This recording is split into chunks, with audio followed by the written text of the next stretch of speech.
Hello বন্ধুরা, জীবনের সহজ পাঠ চ্যানেলে তোমাদের স্বাগত। নতুন একটা দিনে আজকে আবার চলে এলাম তোমাদের কাছে। আজকে মোটামুটি কাজকর্ম সারার পরই ভিডিও করতে বসলাম। রান্নাঘরের কাজও দেখো মোটামুটি সব সারা হয়ে গেছে, পরিষ্কার মোটামুটি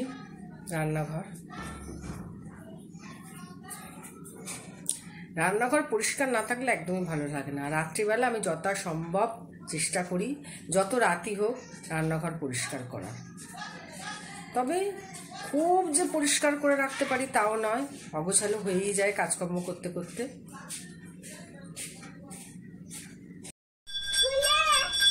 তুমি এখন স্কুল থেকে ফিরলে?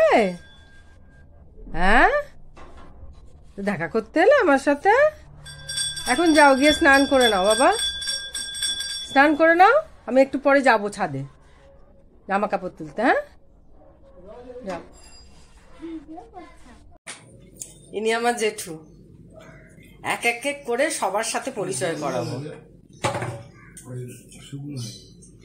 হ্যাঁ, তা এই জেঠু বয়স বলতে পারবে ৭৮ বছর বয়স, কিন্তু এই বয়সে একদম ফিট অ্যান্ড ফাইন। তা জেঠিমা নেই, জেঠু একাই এখনো রান্না বান্না করে, তাই যতটা সম্ভব আগলে রাখার চেষ্টা করি, কিন্তু সবসময় কি আগলে রাখা যায়? আর আজকে মঙ্গলবার, জেঠুর রান্না বান্না হয়ে গেছে। আজকে রান্না করেছে মেজুটা। যে কি রান্না হয়েছে? কুমড়ো ভাজা, বেগুন ভাজা, মুগের ডাল আর আলু পোস্ত। তাহলে এতগুলো রান্না করেছে ৭৮ বছর বয়সে। তাহলে এরা তো আমাদের ইন্সপিরেশন। আমরা কি করছি? আমরা হাঁপিয়ে উঠছি। তাই আজকে না চিঁড়ে দই একটু ভিজিয়েছিলাম। তার মেজেটুকে আমি যখনই কিছু খাবার দাবার, সকালের জল খাবার ও তো করে উঠতে পারে না অত কিছু, আমি ডেকে মেজেটুকে খাইয়ে দিই। তা আজকে ওই জন্য ডেকে মেজেটুকে দিলাম। এটা দেয়া নেই, এটা করতে পারছি, এটাই অনেক। আর এটা যেন করে যেতে পারি। আর এই জেঠু, যা কাকা, এদের কোলে পিঠে করেই তো মানুষ হয়েছি। তাই এরা আমাকে খুব টানে। আমার কিছু হলেও বা কোনো অসুবিধা হলে দৌড়ে যায়, কাজকর্ম করে দেয়।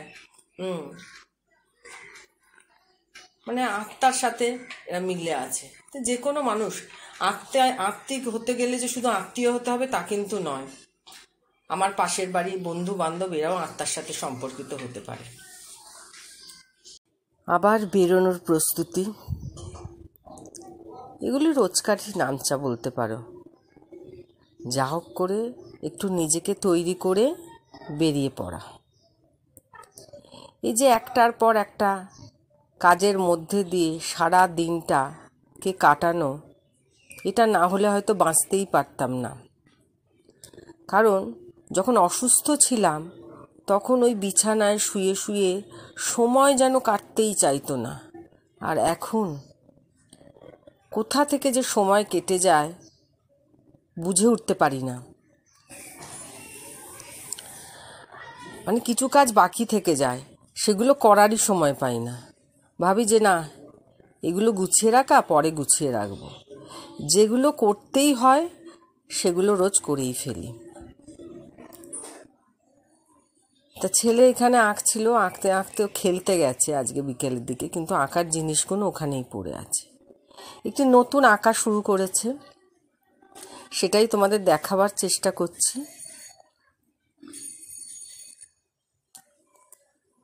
তাই এটা কার ছবি আঁকছে তোমরা জানিও।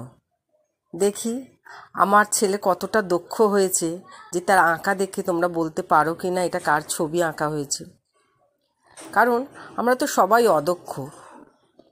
অন্য কেউ সেটা দেখে যদি তার মতামত দেয়, তার উপরই নির্ভর করে আমার গুণের বিচার কতটা হলো, আমি কতটা শিখতে পেরেছি। নিজের জাজমেন্ট নিজে করা যায় না। আর একটু খাবার রেখে দিয়ে যাচ্ছি, কারণ আমি তো দোকানে চলে যাব, এসে খাবে। একেবারে দোকানে যাওয়ার আগেই ছাদে এলাম, সিঁড়ি দিয়ে উঠেছি না, হাঁপিয়ে গেলাম।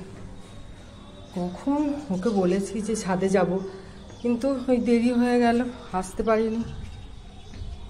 কিছু জামা কাপড় ছিল সেগুলো গোছালাম। এই যে সব জামা কাপড় মেলা আছে। এই রোদে গাছগুলো দেখো, এত রোদেতে।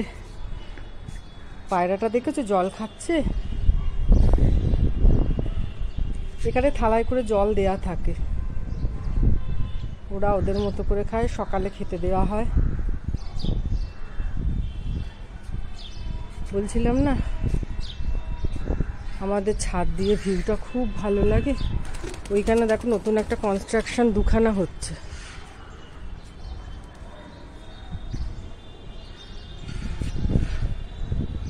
তো কত স্মৃতি চাপা পড়ে যাচ্ছে,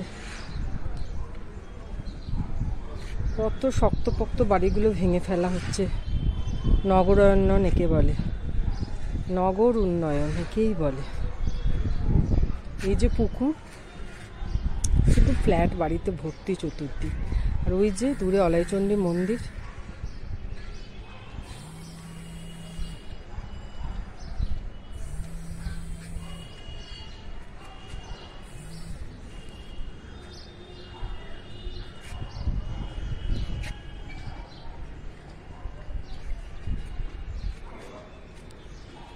আর এখন 3:30 বাজতে যায়, রোদের তেজ দেখতে পাচ্ছ।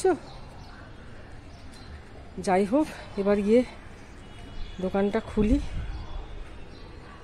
আর একবার মাকে তো দেখাতে পাচ্ছি না, এর আগের ভিডিওতে দেখেছি। তোমরা মন্দিরটাকে দর্শন করে নাও। সবার ভালো কাটুক, সবাই সুস্থ থেকো। আজকের মতো ভিডিওটা এখানেই শেষ করলাম।